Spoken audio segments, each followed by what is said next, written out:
standing in my cap and gown on the stage of Northwestern University's medical school graduation ceremony, I should have felt nothing but pride. 4 years of relentless studying, countless sleepless nights, and the culmination of a dream I'd held since I was 12 years old. Instead, I felt the familiar sting of my father's words echoing across the auditorium. Finally, someone else can support you instead of us. Dr. Marcus Hamilton, my father, had said this loudly enough for half the faculty to hear, his voice carrying that particular tone of relief mixed with disdain that I'd grown accustomed to over the years.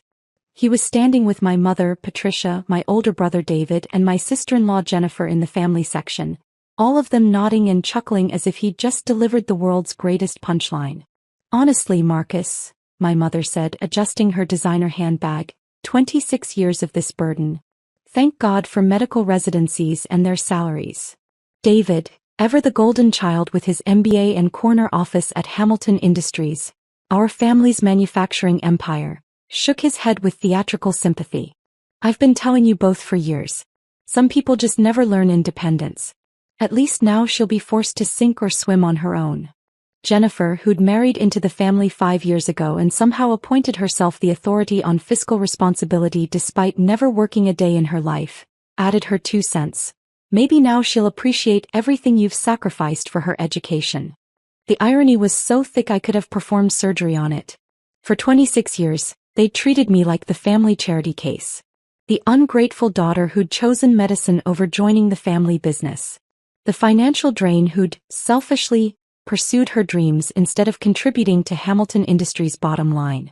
The disappointment who'd somehow managed to graduate summa cum laude from Northwestern while maintaining the family's belief that I was a hopeless burden. What they didn't know, what none of them had ever bothered to ask or investigate, was that the trust fund they thought had been supporting me all these years wasn't actually my grandfather's money at all. It was mine. All of it. Every penny of the family money they'd been so graciously allowing me to access had come from the biotechnology patents I'd been filing since I was 19. 7 groundbreaking innovations in medical device technology, each one worth millions, all developed during my undergraduate years and licensed to major pharmaceutical companies under shell corporations that kept my name carefully hidden from any Hamilton family radar. The monthly payments they thought came from grandfather Hamilton's estate? Those were my patent royalties, filtered through a trust structure so complex that it would take a team of forensic accountants months to unravel. The allowance they'd been giving me? It was my own money, recycled back to me through a system I'd designed specifically to maintain their illusion of control. But more than that, so much more, was the fact that the very foundation of their comfortable lifestyle, their business success, their ability to maintain the Hamilton family prestige, had been quietly, invisibly supported by me for the past 7 years. Every time Hamilton Industries hit a rough quarter, mysterious investors appeared with exactly the capital needed to keep things smooth. Every time David's poor business decisions threatened major contracts, sudden windfalls of new clients materialized out of nowhere. Every time the family faced any kind of financial pressure, the universe seemed to conspire to solve their problems with elegant, timely solutions. The universe, of course, being me. Through a network of shell companies, investment funds, and carefully orchestrated business relationships, I'd been the invisible hand keeping the Hamilton family empire not just afloat but thriving. The manufacturing equipment David thought he'd negotiated such great deals on? I owned the leasing company. The major contracts that kept their factories humming? I was the silent partner in half their biggest clients. The real estate investments that had made Dad so proud of his business acumen? I'd been feeding him insider information through intermediaries for years. They thought they were supporting me. In reality, I'd been supporting them. And now, standing on this stage, listening to my father's public declaration of relief at finally being free of his burden, I realized something had crystallized inside me. A decision that had been forming for months, maybe years, finally clicked into place with the precision of a surgical instrument. If they truly believed I was such a drain on their resources, then the ethical thing to do would be to remove that drain entirely. I smiled and pulled out my phone. The first call was to Meridian Trust Holdings, the entity that managed what my family believed was grandfather Hamilton's trust fund. "Good afternoon, Dr. Hamilton," came the familiar voice of Margaret Chin, my private banker for the past 5 years. "Congratulations on your graduation. I assume you're calling about the trust fund arrangements." Actually, Margaret, I'd like to freeze all distributions immediately. Full stop on any further payments to the Hamilton family accounts. Understood. And the patent royalties? Should I redirect those to your primary investment account? Yes, and Margaret? Activate the withdrawal clauses on all the Hamilton Industries support structures. I want everything unwound within the next 48 hours. There was a brief pause. Dr. Hamilton, you understand this will affect approximately $63 million in various support mechanisms? The manufacturing contracts, the equipment leases, the property holdings. All of it. Very well. I'll initiate the process immediately. I ended the call and immediately dialed the second number. Davidson, Crowell and Associates, came the crisp voice of my attorney. Jonathan, it's Sarah. Execute the Hamilton Industries extraction. All shell company investments, all silent partnerships, all support structures. I want clean breaks across the board. Sarah, this is extensive. The ripple effects will be significant. Hamilton Industries will lose approximately 40% of their operational support within a week. That's the point. And your family will inevitably discover that all of this support was coming from you. Jonathan, they just publicly announced their relief at no longer having to support me. I'm simply honoring their wishes. He chuckled, a sound that held both admiration and slight concern. Understood. I'll coordinate with Margaret to ensure everything is processed cleanly. You should know, though, that this will likely trigger some interesting revelations for your family once they start trying to figure out what happened. Let me worry about that. The third call was to Dr. Rebecca Martinez, the Chief of Staff at Chicago General Hospital, where I'd be starting my residency in trauma surgery. Sarah, congratulations on graduation. Are you ready to save some lives? More than ready, Dr. Martinez. But I wanted to let you know that my financial situation has just simplified considerably. I'll be entirely self-sufficient from this point forward. That's wonderful to hear. Independence is a beautiful thing. It really is. By the time I'd finished my calls, the graduation ceremony was winding down. Families were gathering for photos, congratulations were flowing, and the general atmosphere was one of celebration and new beginnings.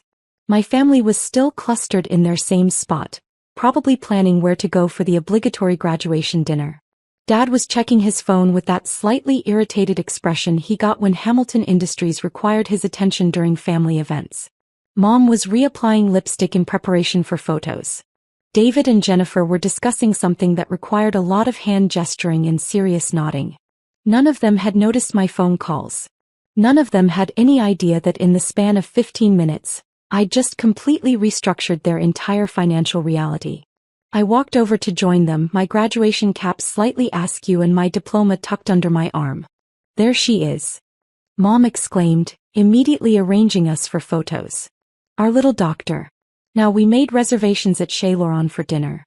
I know it's expensive, but consider it our graduation gift to you. One last meal on the family before you start supporting yourself. How thoughtful, I said, smiling genuinely for the first time all day. Dad clapped me on the shoulder with the kind of awkward affection he'd mastered over the years. Physical contact that managed to convey both pride and distance simultaneously. We're proud of you, Sarah. Even if we don't always understand your choices. Medicine is a fine career, even if it's not particularly lucrative. Oh, I think I'll do just fine financially, I replied. David laughed. Well, you'll certainly have to. No more Hamilton family safety net. Time to see how the other half lives. Speaking of which, Jennifer added, you should probably start looking into those income-based loan repayment programs. Medical school debt can be crushing if you're not careful. The irony was becoming almost painful. Here they were, offering financial advice to someone who could have bought their entire company with pocket change, while simultaneously celebrating their freedom from supporting someone who'd been subsidizing their lifestyle for nearly a decade. But I smiled and nodded because in about 48 hours the education would begin. We went to dinner at Chez Laurent, where my family spent the entire meal discussing Hamilton Industries' recent successes, David's brilliant business strategies, and Dad's exceptional leadership during challenging market conditions. They talked about their upcoming vacation to the Hamptons, Mom's plans to redecorate the dining room, and Jennifer's new jewelry collection. All funded, unbeknownst to them, by my innovations in medical technology.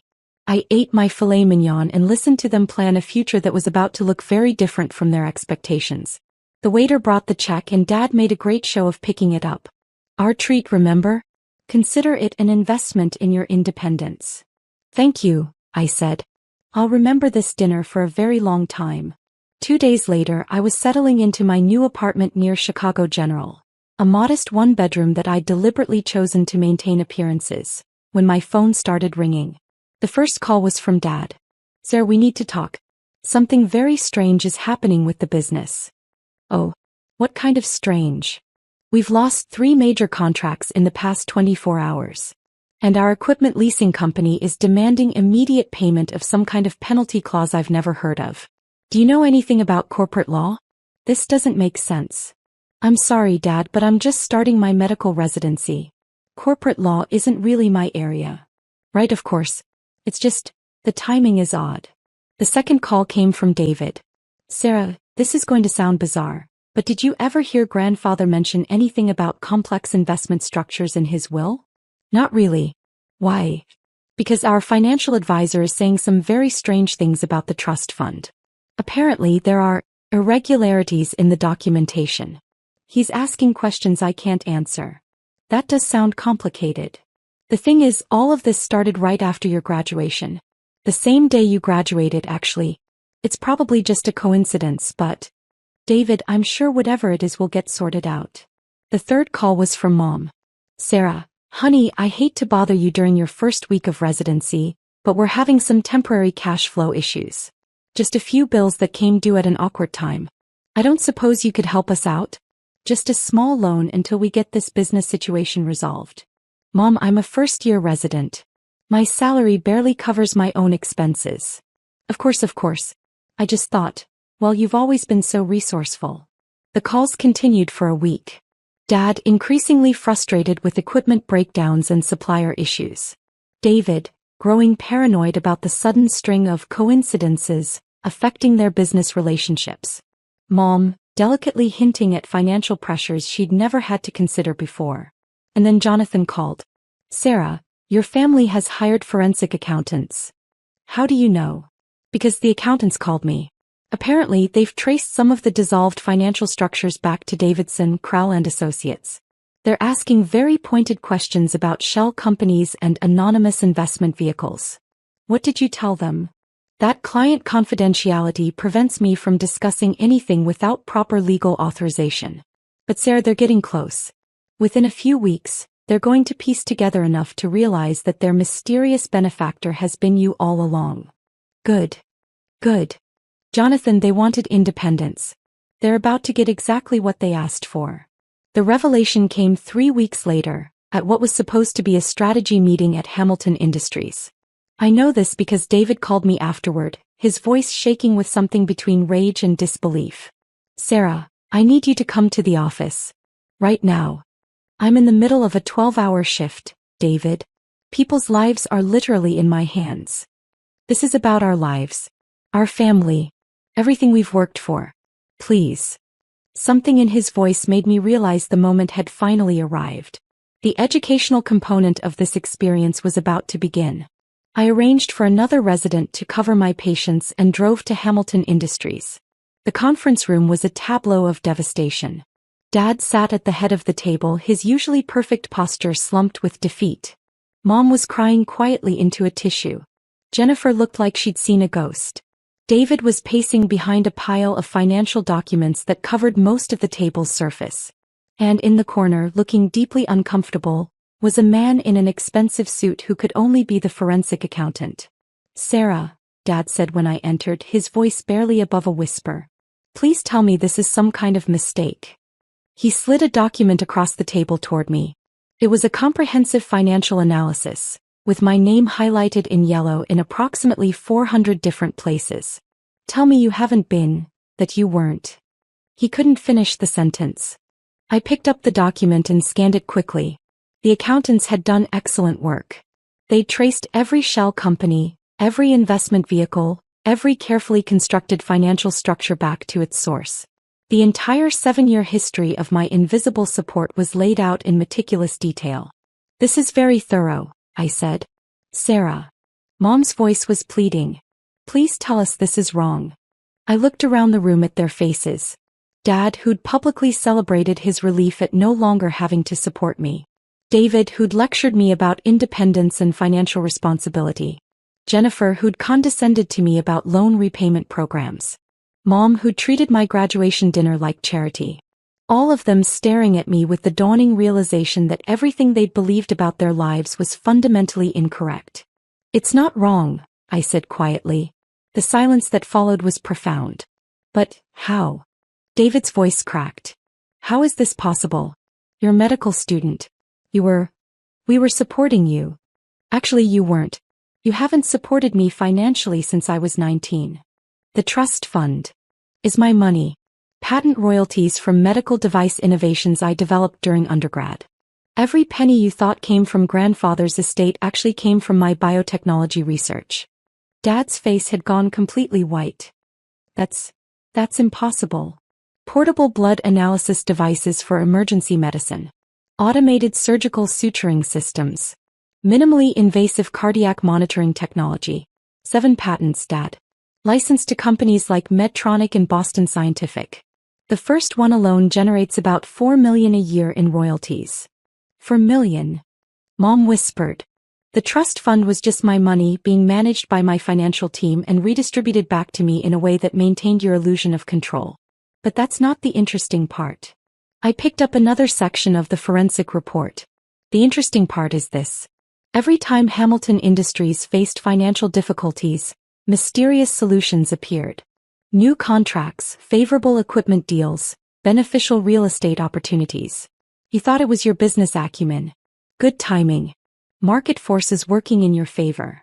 David sank into a chair. No. Every major success Hamilton Industries has had in the past 7 years can be traced back to companies I own, partnerships I orchestrated, or information I provided through intermediaries. I've been your silent partner, your invisible investor, your anonymous benefactor. Why?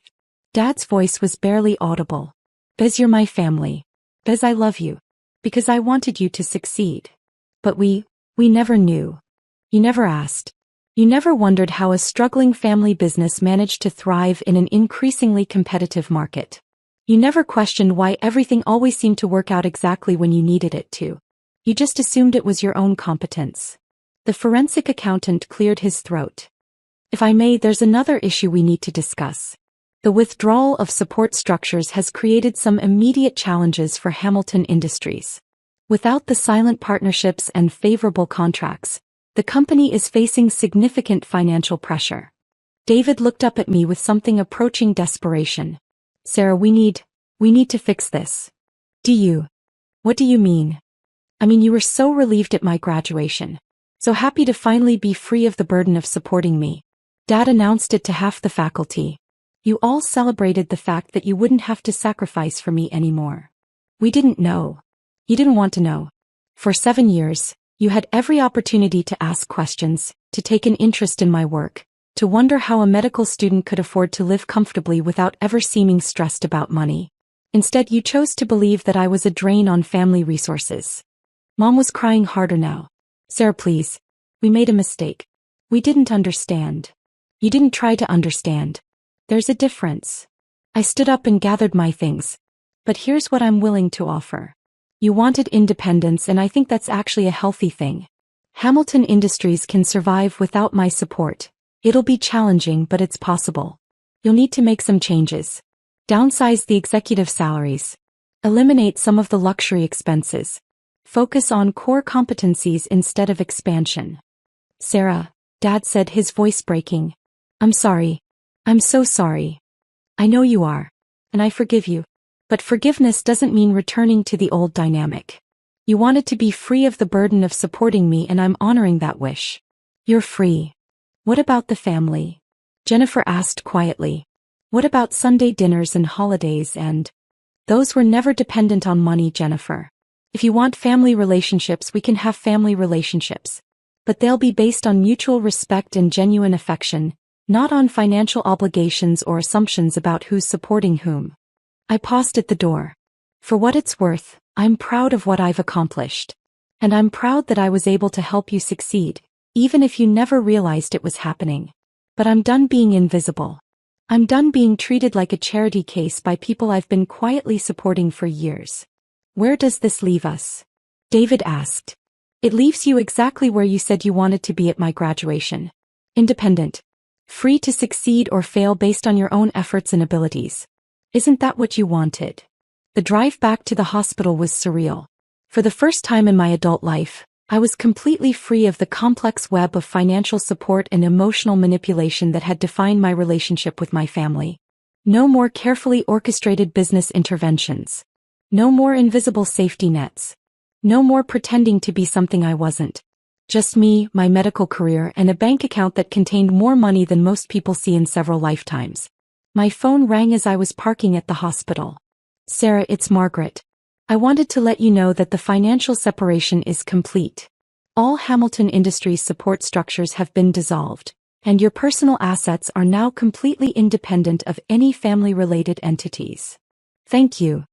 I should also mention that your patent portfolio has been performing exceptionally well.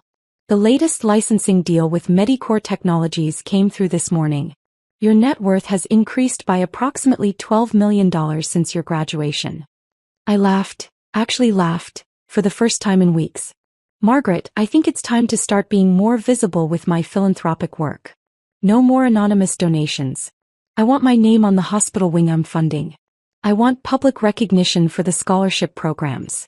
I want the world to know exactly who Dr. Sarah Hamilton is and what she's accomplished. That sounds like an excellent plan. As I walked back into Chicago General Hospital to finish my shift, I realized that my father had been right about one thing at my graduation. It was time for someone else to support me. That someone just happened to be me. 3 months later, I was featured on the cover of Forbes' 30 Under 30 issue with the headline, "The medical student who revolutionized emergency medicine while her family thought she was broke." The article detailed my 7 patents, my biotechnology innovations, and my anonymous philanthropy, including the revelation that I'd quietly supported my family's business for years while they believed they were supporting me. David framed the magazine cover and hung it in the Hamilton Industries lobby. It was, he told me later, the first time he'd ever felt genuinely proud to be my brother. Family dinners resumed a month after that, but now they're held at the restaurant I own, and the conversations focus on medical breakthroughs and biotechnology innovations instead of who's supporting whom. And when Dad introduces me to his business associates now, it says, "My daughter, Dr. Sarah Hamilton, the biotech entrepreneur." Never once as a burden. Independence, it turns out, was exactly what we all needed. Justo las asignaturas que no he empezado a estudiar, bueno, las especialidades, y nefro y respi sí, he empezado a estudiarlas, me faltaría digestivo también. Entonces, estoy contenta. Qué bien, te lo merecías, gracias. A ver, no sé si me lo merecía, pero sí. A ver, o sea, podrían haber puesto el examen muchísimo más difícil, ¿eh? La verdad que las preguntas de tipo test eran como... Es que no dejaban lugar a duda, o sea... Es que, o sea, ibas leyendo, pensabas, vale, puede ser esto, pero o sea, es que te lo dejaba clarísimo. Ella humilde. A ver. O sea, te quiero decir, Ángela, tú sabes bien todas las hostias que me he pegado en esta carrera. Humildad no me falta. Y aún tienes bastante margen para el resto de exámenes, ¿no? ¿O son demasiado? Son demasiado. Son demasiado, pero bueno, yo creo que se puede. Cirugía, repiten un montón las preguntas. Dicen que cirugía de cuarto aprueba todo el mundo.